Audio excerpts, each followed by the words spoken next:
ওকে, তো আজ আমরা কথা বলবো আইফোন এসি প্লাসের ব্যাপারে। টেক কোম্পানি অ্যাপেল তাদের নতুন ফোন আইফোন এসি প্লাসের জন্য খুব তাড়াতাড়ি ওয়ার্ক করছে এবং খুব তাড়াতাড়ি তোমরা ইন্ডিয়া সহ গ্লোবাল মার্কেটে লঞ্চ দেখতে পেয়ে যাবে। পুরোপুরি স্পেসিফিকেশন বাইরে বেরিয়ে চলে এসছে, লঞ্চ ডেট বাইরে বেরিয়ে চলে এসছে, প্রাইসও বাইরে বেরিয়ে চলে এসছে, সব কিছু বলবো। তোমাদের হয়তো মনে আছে যে আগের বছরে আইফোন এসি 2020 রিলিজ করেছিল এপ্রিল মাসে এবং ফোনটা খুবই সাকসেসফুল হয়েছিল। আইফোনের এন্ট্রি লেভেলের ফোন হয়েছিল, খুব সুন্দর প্রসেসর ছিল, ভালো ক্যামেরা ছিল, স্ক্রিনটা একটু ছোট ছিল এবং হোম স্ক্রিন বাটনও ছিল।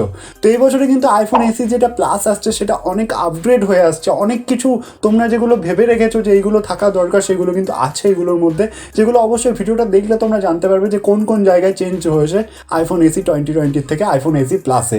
অবশ্যই গোটা ডিটেল তোমাদেরকে বলবো, প্রাইস বলবো, লঞ্চ ডেট বলবো, সব কিছু স্পেসিফিকেশন বলবো। তো চলো দেরি না করে আজকের ভিডিও এখন স্টার্ট করা যাক। তো যদি ডিসপ্লের কথা বলি, যে অ্যাপেল ল্যাব, যে অ্যাপেলের স্টিভ স্টার, তিনি কিন্তু বলছেন যে এই বছরে 6.67 ইঞ্চিসের ফুল এইচডি প্লাস ডিসপ্লে দেখতে পাবে, আইপিএস এলসিডি প্যানেলেরই দেখতে পাবে।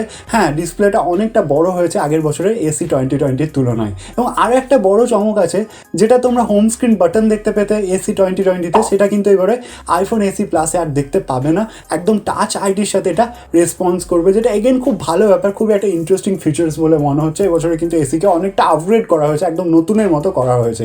এরপর যদি বলি ক্যামেরার কথা, যেটা আইফোনে মেগাপিক্সেল কম হয় কিন্তু কোয়ালিটি খুব ভালো হয়, তো সেই রকমই এখানে তোমরা ব্যাক রিয়ার ক্যামেরা দেখতে পাবে 13 মেগাপিক্সেলের এবং সেলফি ক্যামেরা 7 মেগাপিক্সেল পর্যন্ত দেখতে পাবে। এবং হ্যাঁ, কোয়ালিটি খুবই ভালো হবে, আগের বছর এসি তো আমরা দেখতে পেয়েছিলাম। এবং এর সাথে সাথে অবশ্যই নাইট মোড থাকবে, এইচডিআর মোড থাকবে, অবশ্যই পোর্ট্রেট মোড থাকবে, এগুলো তো অবশ্যই থাকবেই।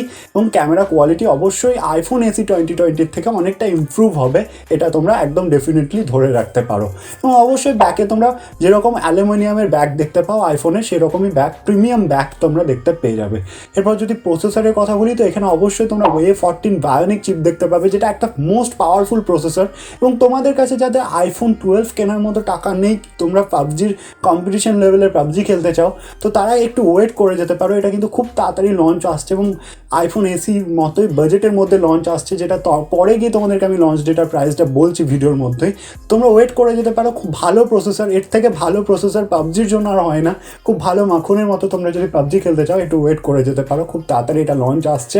হ্যাঁ, কম্পিটিশন লেভেলের পাবজি তোমরা খুব ভালোভাবে খেলতে পারবে। এরপর যদি কথা বলি যে ফোনটার লঞ্চ ডেট কবে হচ্ছে ফাইনালি, তো দেখো, যেটা আইফোন এসি 2020 ছিল সেটা কিন্তু আমরা দেখতে পেয়েছিলাম এপ্রিল মাসে 2020। তো এটাও কিন্তু এসি প্লাসটাও এপ্রিল মাসেই তোমরা দেখতে পাবে, যেটা রিপোর্টসের ব্যাপারে শোনা যাচ্ছে এবং টিপস্টার যেটা বলেছে।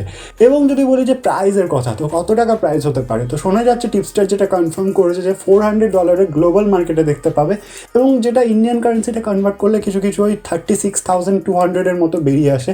তো মোটামুটি 40,000-এর মধ্যে তোমরা অ্যাপেলের বায়োনিক A14 চিপ দেখতে পেতে পারো ইন্ডিয়ান মার্কেটে। এবং অবশ্যই হোম স্ক্রিন বাটন লেস, মানে টাচ আইডির সাথে দেখতে পেতে পারো এবং ভালো রকম ক্যামেরা কোয়ালিটি ইমপ্রুভ দেখতে পারো, একটু বড় ডিসপ্লে পেতে পারো, এত কিছু কিন্তু পেতে পারো একদম এন্ট্রি লেভেলের মধ্যেই, আইফোনের মধ্যে। এবং আইফোনের ইকোসিস্টেমেও কিন্তু যেতে পারো। তো তোমরা একটু ওয়েট করে যাও এবং পাবজি লাভার তোমরাও একটু ওয়েট করে যেতে পারো।